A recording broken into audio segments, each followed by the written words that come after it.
Okay, guys, Indian Parliament.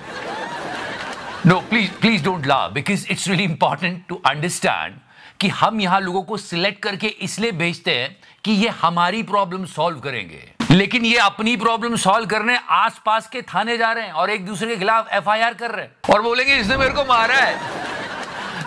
I mean, seriously guys, what is going on? बाहर के हालात थोड़े देखते हैं, पार्लियामेंट से बाहर चलते हैं. आज रुपया, ये यूजुअली शो के एंड में आती है, पर आज रुपया ये कह रहा है कि मैंने 85 को मगर मैंने टच किया. एग्जैक्टली टच किया है, हो गया. And it was so sad to see. बहुत दुख की बात है. आज से 5 महीने पहले हम अपने आप को ये सांत्वना दे देते थे कि चलो देश की जीडीपी तो बढ़ रही है, कोई बात नहीं, अच्छा होगा. जीडीपी भी घट गई है, 5.4 पे आई है.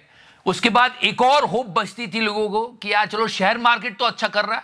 आज तो शेयर मार्केट भी डूब रहा था और नेता आपस में लड़ रहे हैं, एक दूसरे को पेल रहे हैं, एफआईआर दर्ज हो रही है. और ये सारी बातों की रिपोर्ट करना काम होता है मीडिया का. उधर गोदी मीडिया बिना किसी प्रूफ के, बिना किसी ट्रुथ के 4-4 घंटे के शो कर रहा है कि कैसे मारा राहुल गांधी ने लोगों को. कि धक्का मुक्की के मामले में बीजेपी राहुल गांधी के खिलाफ एफआईआर दर्ज कराने का विचार कर रही है. मुझे राहुल गांधी ने धक्का दिया. ये जो नई नवेली महंगी सी पार्लियामेंट बनी है, आपको क्या लगता है कि कहीं सीसीटीवी कैमरा लगाने में किसी तरह की चूक रखी होगी? तो अभी तक कोई बात सामने क्यों नहीं आ रही है? लोग जानना चाहते हैं किस तरह पीटा पाटा गया है, किस तरह से धक्का दिया है, क्या हुआ, क्या क्या रसलमेनिया हुई है. जाने तो सही, पर अभी तक कोई सबूत ही नहीं है. रूलिंग पार्टी वाले बोल रहे हैं कि अपोजिशन वाले डाइवर्जन क्रिएट कर रहे हैं, अपोजिशन वाले बोल रहे हैं रूलिंग पार्टी वाले डाइवर्जन क्रिएट कर रहे हैं. सच तो ये है कि yes, there is a diversion. They are not discussing about real issue, the real issue of real people. सब लोग ये उम्मीद लगा के बैठे थे कि अतुल सुभाष का केस डिस्कस होगा पार्लियामेंट में. Yeah, that was the important issue and there are so many issues. Inflation, GDP गिरती जा रही है, बेरोजगारी बढ़ रही है, लोग सड़कों पे प्रोटेस्ट कर रहे हैं, इतनी सारी प्रॉब्लम्स है और ये दोनों पार्टीज एक दूसरे को ब्लेम करे जा रही हैं. सारे मिलके हमको पागल बना रहे हैं. Okay, this is something funny. From yesterday, people from BJP, they all are saying, देखो गुंडागर्दी चल रही है संसद में. छी, कितनी गंदी बात है. आपको मालूम है मोदी 3.0 ADR की रिपोर्ट है, ओके?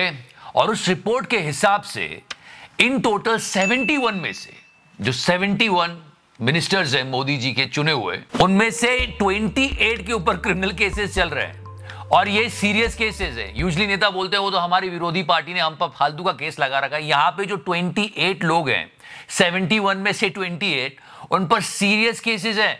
इन टोटल देखा जाए तो परसेंटेज वाइज मोदी जी की जो पूरी कैबिनेट है मोदी 3.0 में 39% लोग ऐसे जिन पर क्रिमिनल चार्जेस हैं और वो बोल रहे देखो धक्का मुक्की कर रहे हैं. बट मैं फिर से बोलता हूं, नहीं होनी चाहिए इस तरह की कोई घटना. मैं तो कहता हूं टाइम वेस्ट बिल्कुल भी नहीं होना चाहिए, ये जनता का नुकसान है. और अब सवाल हम लोगों पर भी खड़ा होता है. इस बार 2024 में हमने जो लोग चुनकर भेजे लोकसभा में, उनमें जो क्रिमिनल बैकग्राउंड के लोग हैं, जो चुने हुए लोग हमने भेजे हैं, उनमें से वो इतिहास में सबसे ज्यादा है. यस, इन 2019 वो एमपीज जिन पर क्रिमिनल चार्जेस थे उनका परसेंटेज था 43%. और लेकिन 2024 में वो एमपीज जिन पर क्रिमिनल चार्जेस है उनका परसेंटेज हो गया है 46%, जो इतिहास में सबसे ज्यादा है. तो ये तो हो गई. और किसी ने बिल्कुल सही कहा है कि ऐसे हम ऐसे क्रिमिनल बैकग्राउंड वाले लोगों को चुन चुन के भेजते रहे तो एक दिन पार्लियामेंट में ये मीम सच हो जाएगा. क्या है ना कि उन सब के होने से चिकारों को थोड़ा अपनापन लगता है. चुप्पे. And don't you find it strange कि ऐसे लोग जो खुद क्रिमिनल बैकग्राउंड से आ रहे हैं उन पर हम ये उम्मीद रख रहे हैं कि हमारी प्रॉब्लम सॉल्व करेंगे. तो गाइस सोच समझ के वोट देना चाहिए. Try to understand. He is saying that Rahul Gandhi ने को धक्का मारा और फिर वो मुझ पे गिर गया. तो nation really wants to know गलती किसकी हुई फिर. This he was talking to mister Modi and everybody was like speaker पे रख. स्पीकर पे लगा दो. हां, anyway he actually also said that. तो राहुल गांधी का धक्का लगा आप लोगों को या किसी और सहयोगी सांसद वगैरह जो थे? राहुल गांधी आगे थी और पीछे से धक्का आ रहा था, राहुल गांधी आगे. धक्का खाकर लोग नीचे गिरते पर एकदम ऊंचाई पे पहुंच गए. मतलब लोग आ रहे हैं मिलने, इतने एमपीज, इतने मिनिस्टर्स, इतने बड़े बड़े राजनेता पहुंच रहे मिलने के लिए. काश, इनकी हालत खराब है, मैं समझता हूं, मैं मजाक बिल्कुल नहीं उड़ा रहा हूं. काश उतने ही लोग मणिपुर भी पहुंच जाते, एक विजिट कराते हैं. खैर, हम इनकी जल्दी ठीक होने की कामना करेंगे, पर ये रातों रात स्टार बने। और जब ये स्टार बने तो फिर लोगों ने पता करना शुरू किया कि इन्होंने क्या क्या कांड किए हैं। और सच में इनकी चोट की तरह इनका इतिहास ही बहुत चौंका देने वाला है।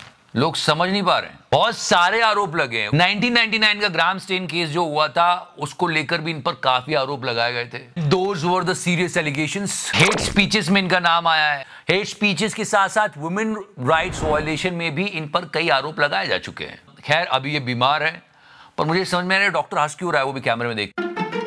I mean, come on, man, he's sick. Can't you understand that? Please, लोग मजाक ना करें। और जो इनकी चोट बढ़ती चली जा रही है, वो क्या लग क्या गया इनको कि एकदम से, मतलब हॉस्पिटल में जाने के बाद तो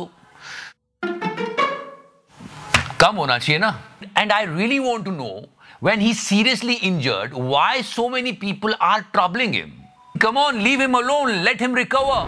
सब जा जाके फोटो खिंचवा रहे हैं। मैं फिर से बोल रहा हूं, इतने सारे नेता विजिट पे चले गए। वो सारे नेता अगर मणिपुर विजिट पे चले जाते तो विपक्ष इतनी आवाज नहीं उठाता। थोड़ा गोदी मीडिया को भी सुन लेते। मतलब गुल्लू ये शो कर रहा है सत्य और तथ्य। और अब व्यूअर्स, वक्त है सत्य और तथ्य का। ना तो इसमें सत्य था और ना ही तथ्य था। फालतू में लोगों को बुला के टाइम वेस्ट कर रहे हैं। कांग्रेस पार्टी के वरिष्ठतम नेताओं में से एक श्रीमान राहुल गांधी ने उनके सांसदों को धक्का दिया। आरोप है कि और बिना तथ्य के तू सत्य कैसे कर, पर शो का नाम ही गलत लगा है। उधर वैनम भी लगा हुआ है, बोल रहा है सीसीटीवी कैमरा पे आएगा सच। कहां है? यही बस भड़काया जा रहा है लोगों को बैठा के। आज साहब बीजेपी के दो सांसद अस्पताल पहुंच गए। एक आईसीयू में एमआरआई, टांके, चोटें, पता नहीं क्या क्या, दो। हमारे होम मिनिस्टर साहब से लेके गुल्लू तक बाबा साहब अंबेडकर पूरे सम्मान के साथ बोल रहे हैं। बाबा साहेब भीमराव अंबेडकर ने सुशांत को सुनना आप कभी, the way he is pronouncing the name. Ambedkar को देश का कानून मंत्री बना, अंबेडकर को कानून, अंबेडकर नजर आते ना श्याम। तो बस यही सब चल रहा है। The most important thing is कि लोगों की प्रॉब्लम सॉल्व होनी चाहिए पार्लियामेंट में, और ना जाने क्या ही चल रहा है।